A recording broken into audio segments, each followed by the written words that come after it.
So, good night, Miss Ribbits. Night, Mr. Jackson. ask away. Down, please.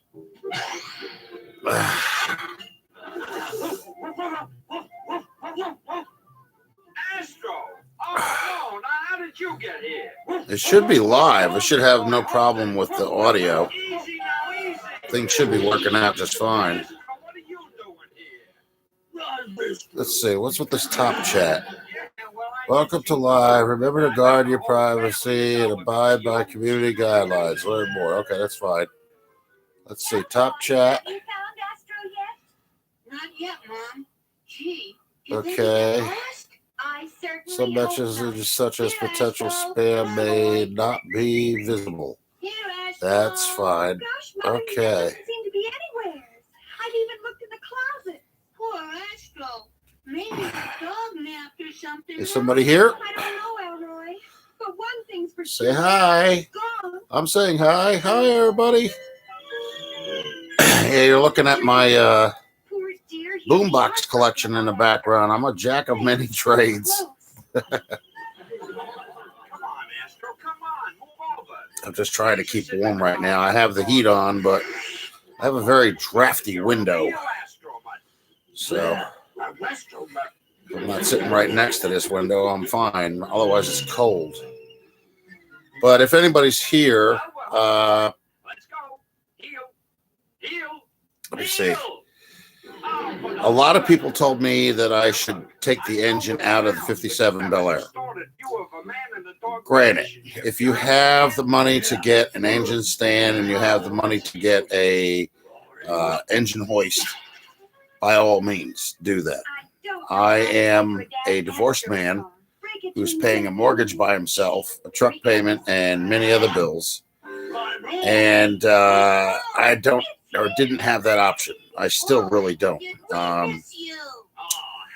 So I know a lot about engines because when I was younger, I was in auto shop and, you know, I ripped apart a Firebird and a Pontiac Fiero. And all throughout my life, I've worked on cars. I had two 65 Ford Fairlane 500s, which is before my time. I had a 72 Ford Grand Torino with a 351 Cleveland. I had a 70 Dodge Challenger Hemi RT, which was the 426. The hell else did I have? Torino, Fairlanes, Challenger. Okay. When I moved up here to this house back in 2004, I had a Plymouth Voyager, which we really got rid of pretty much as soon as I got it because I had more problems than Carter could have liver pills. Let's see. Then I bought my mother's PT Cruiser, which I still have. It's sitting in a carport. I had a 1950 Dodge Coronet that I bought, and I restored it. Paint, interior, everything, the engine, all that. I had a 52 Plymouth Cranbrook Club Coupe that I bought from a junkyard. Somebody took the internal engine parts and threw one of them away. It was a number 3 connecting rod cap. And I have friends around the area, and they located me another connecting rod with the same casting number with the cap. So I took the cap off, and everybody was telling me, oh, no, you shouldn't put that on there. You should put the connecting rod that you got with the cap in there. I'm like, that's more work than I need to. There's a reason why there's a casting number on it. It's because it was punched from the same press. The same exact way the one that was originally on there was made. So I didn't listen to them. I did my thing, and I put the connecting rod on, or the connecting rod cap on the connecting rod that was in the engine. I put new bearings on it, laced it with grease, and I had the car running. And then after that, when I was married, my now ex-wife, and we actually had this guy restore the car. And that included everything but the gas tank and the brakes. I did that work myself. I did the body work on it. I did the paint on it. I did the interior work on it. He resurfaced the clutch because it was worn down and it was very difficult to find another one. So we had that done. And then we had the engine overhauled and the crank was machined to 10 under. Now, guys will know what I mean by that. Not a lot of women will know what I mean. So that was another car. Then I had a 1967 Dodge Charger 318 with a 4-barrel. I traded a 64 Volkswagen Bug for that Charger. And the Charger sold to some guy in New York. He came all the way down here from New York with a trailer or a dolly. And he paid me $4,500 for the car, even though it had some severe rust underneath it. The car was a running car. He liked the way it looked because I painted it. He thought the black stripes on the car were decals. They were not. They were actually paint. I did the same thing on the front and on the back. I did racing stripes on the back, and the hood went. The paint went around the hood, curvature. And I painted both sides on that, and I painted the car what they call fire red.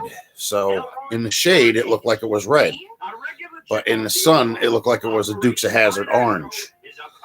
So I sold that car. I had the original. Everything on it was original.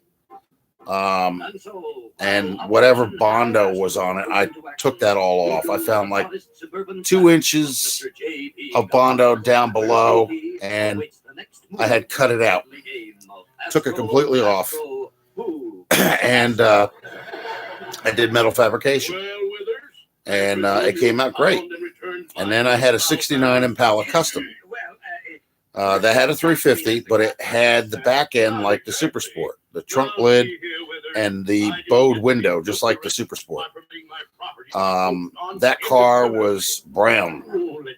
And that car was a total mess outside. It needed rust cut off of it. There was outside wheel well rot, and what I did was I fabricated metal on that, and I welded it. And when I got done with it, that car, I think I bought that for $1,600. I sold it for $2,500, and it had electrical issues with the lights when I sold it. The guy took it anyway. He didn't care. And now I've been divorced for 8 years, still in the same house. And I had one car given to me by a lady named Sharon. Thank you, Sharon. It's a great car. Thank you very much. It was given to me. That car I'm working on because that was something else I had. I had a 69 Oldsmobile Delta 88 Royale 455 Rocket, but it had a 4-barrel carburetor and a posi rear on it. This one has the 455, but it has a 2-barrel carburetor, and I'm not sure if it has a posi rear on it, but it is a 2-door. It is a 7.5 cubic inch, and it does have bucket seats, and it has a console with the shifter on the floor. That's what's different about this car. The 69 Olds normally didn't come with that. That was like a special package. And then the 57 Bel Air, here's the story behind that. I went on Facebook and found that car. I don't normally buy cars off of Facebook, but this car, it looked like hell. It sat since 1976 outside, and it had rusted doors, like the bottom of the doors were gone. The runner boards in the back towards the wheel wells were rotted, but the floors were solid. The front of the runner boards were there. and the frame rails are not rotted. This car has spent its entire life in Jersey, and I never bothered to even go down and look at it. I had the guy on Facebook. I talked to him, and I told him that, I'll buy the car for $2,500, and if he can dolly it up to me, I'll give him another $500. So it'll be $3,000. He took a video camera picture, or not camera, but video of it, and sent that to me. It was in pretty rough shape. There was holes on the side and everything else. So I got to work on it as soon as I got it. Like the next day, he told me the car didn't run. He said he never even got to wrench on it. He just knows it doesn't run. And even though a lot of things were cannibalized from the inside, and some cosmetic things on the outside, the drivetrain was the original. And there is a list of numbers for Chevrolet 57 that you can run these numbers and letters by from the parts that are on the car, like say a generator, starter, transmission case, intake manifold, carburetor. There's the head had a number stamped on it. The back of the engine block had a number stamped on it. And this is how you would locate, the numbers and just discern whether or not it was a numbers match. Well, I had a couple other guys with me on this ordeal trying to look it up. Gary, thank you. And Bob, thank you. And we looked it up, and we found out that this car was literally a numbers match car. So that means everything that was under the hood, transmission and all, was actually original from 1957 from the factory. So when I got the engine to run, I drove it back and forth in my driveway. And there's video on here on YouTube that shows that. That's before I did any body work to it. That was actually January of 2021. By June or July of 2021, the car was painted. Okay. I had started doing some interior work, but not majorly into it. I was more concerned with the body work, and then I found out there were a couple things wrong with the engine. 2 pistons, one on the driver's side and one on the passenger side, shattered in 4 pieces. But here's the thing. It didn't mess up the cylinder walls because the actual rings were still on the pistons. So it held the pistons in place. Nothing broke off until after I took it out. There was no scarring on the cylinder walls at all, either one of those 2 pistons where they broke. So I bought a set of new ones, along with rings, but I only put 2 of them in because the other ones weren't broke. There was nothing wrong with them. They weren't chipped. They weren't anything. So I put the new ones in. I bought all the tools and everything else to get that all put together. I still have 6 of them right here. They have the rings on them and everything. Shouldn't we have hired an attorney? So the reason why I know the other ones didn't need to be replaced was because when I had everything put back together, as far as the pistons and the rings go, I lowered it by turning the harmonic balancer back into the cylinder. And what I did was I poured Marvel's Mystery Oil in it. And I waited. I timed each one to see how long it took for that oil to go back into the oil pan. And each one of them, I timed every one of them, all 8. Each one of them took 8 hours to drain the Marvel's Mystery Oil into the oil pan. That tells me that the rings are good. The pistons are good. So I cleaned them up a little bit, and I did a little bit of honing on the cylinder walls with the honing tool, with a drill. But I did it slow because I didn't have to do anything fast. I'm not trying to put a bigger size piston in or rings. I wanted to keep it standard. So I put new ones in. And here was the funny thing is in the beginning, I was going to hire a mechanic to do a timing chain and a set of gears. I didn't know that the pistons were gone at the time. I just knew that the chain was out of whack because the distributor was firing off at number 8, not at number 1. So I knew it was at a time. So I did the timing chain myself because the guy wanted $900. And that's not even a 3-hour job. That's like $300 an hour. That's ridiculous. So I did it myself. I've done it before, and I just had to get the energy up to get the hell out there and do it myself. So I did. I already know about top dead center. You can usually do that by sticking your finger in a hole or take the compression tester. And my compression testers actually have like a rubber nipple on the end of them. So you can put a little Vaseline on that and shove it in the hole and brace it up against the upper control arm.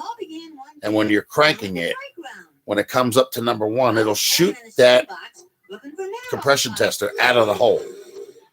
That's how you know it's at top dead center, okay? So even when I put everything back together, and if I have any questions, I have a shop manual. It's mainly just for 57 Chevy Bel Air. I also have an owner's manual for the car. As far as the material for the door panels and stuff, I'm redoing everything just about the same as the way it was. The design is not going to change. The only thing that may change is I may wind up putting like square panels, or not square panel, square sections on the seats instead of it being just like one smear of material going across it, and then just having like partial half squares on the back, So ultimately, but the door panels will stay the same. I've already have 2 cut out. I have the boards cut out. I have to do measurement for the fabric. One of them I already have set up. And I have to do the rest of them. Then I have to get, what the hell is it, some staples or nails or whatever it is in order to reattach them to the doors. And we will be putting plastic in there so that way the door panels don't become waterlogged or ruined from any liquid that gets in there. Just like they do with regular door panel. You get a little bit of glue when you glue it to it, to the back of it. That'll protect the door panel from getting destroyed. Let's see. There's carpet in the car already. It's brand new carpeting. I have brand new mats for it. They're clear plastic ones. And I want to get some sound deadening stuff for the floors. Then I have to do the headliner. The headliner is still in there. Has a couple of rips in it. It's not really, really bad, but it's worn out. The process for doing a headliner is not just taking a big piece of fabric and stuffing it in little cracks or whatever. No. There are metal rods that go across inside where the headliner is, and you have to take them out. You're all hearts, sir. Thank you, sir. I'm sorry, old pal. No, I don't want to end stream yet. You have to take them out, but you have to measure the distance between each rod because they're not the same. Okay, and because the whole headliner is not the same distance on either end, the front or the back, or where the rear windows are, you have to do all measurements. You have to take your time with it. And getting back to the engine, I actually put head gaskets on the car. I put intake manifold gaskets, timing chain, 2 pistons, 2 new sets of rings. I took the fuel pump off, put it in a clean sink, took it apart, cleaned out any nasty stuff that was in there, so that's clean. Any sludge that was in where the lifters are, I took a paintbrush with diesel fuel and I brushed the sludge away. So that way I thinned it out. It wound up going right into the oil pan, and that's before any oil was in there. So that way I could get rid of it. The finest foods were People were making fun of me because of the oil pan being smashed up. Well, the oil pan was like that before I got the car. Somebody else did the damage to the oil pan. Okay. I in turn straightened it out. I actually got the bottom of it a lot more flatter than what it was. So there was one guy that was saying, yeah, you could use the same oil pan, just a quart low. And in the video, you'll see me say, I don't think so. Why don't you stop being an idiot or something to people, because you don't know what they're doing. So I put the oil pan back on. The car has new everything. But the engine, the block, everything, the heads, all that stuff is still the original. It's not replaced. Any questions? Actually, we got somebody online. What is it? Sister 19. Hello, boy. It's us, Astro. Here, boy. Now we got two chats. Hold on a second. Let's see what's going on here. All right, Astro. I'm glad to see you too. We sure miss you, Astro. Just look at them with us. I think we've been wrong. Taking that sweet dog from those nice people. Would we hurt our corporate image if we gave him back? It would make everybody happy, sir. Besides, it could make All right. things easier on my personal image. Oh, I agree, sir. And I'll arrange the papers right away. Well, go on, pal. We'll be back. Hang on, Bob. I'm turning it down. Listen, one moment, please. I didn't realize that was going to be major interference. All right, that should be better. How's that, Bob? Can you hear me now?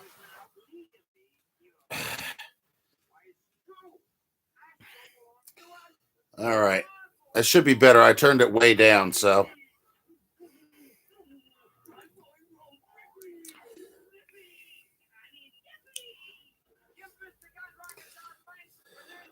I don't know what you mean by that.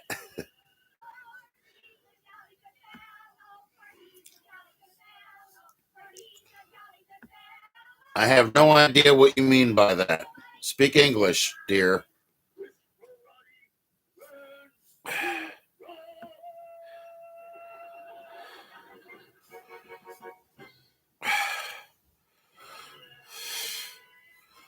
All right, let's see. I'm going to go back to here.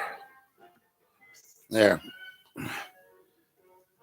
That should be better now, Bob. If you're here. I don't know if you can hear me or not. Type something if you are. On YouTube.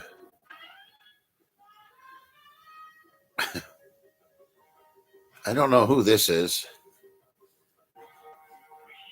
Maybe this is Maria. I don't know.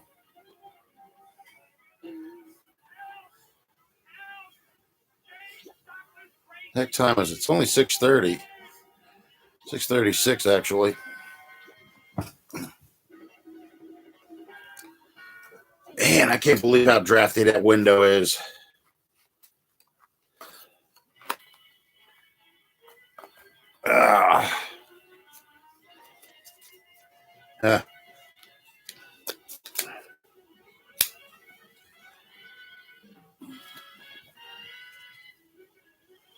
As long as it goes in there, not on the couch, I don't care.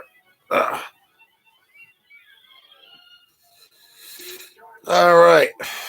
Well, so anyway, folks, that's what the deal is. That's what happened, A lot of people just didn't think I could do anything, and surprise, All right. Well, this has been an early Q&A, but I'm not seeing really anybody on board here. There's nobody up here up top, and no thumbs up, nothing. I hope it gets better at quarter to 10, because this is really going to be disappointing if it is.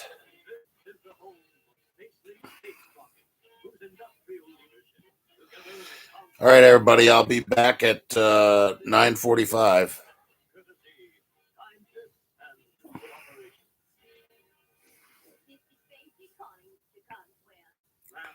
All right, I got to end the stream now.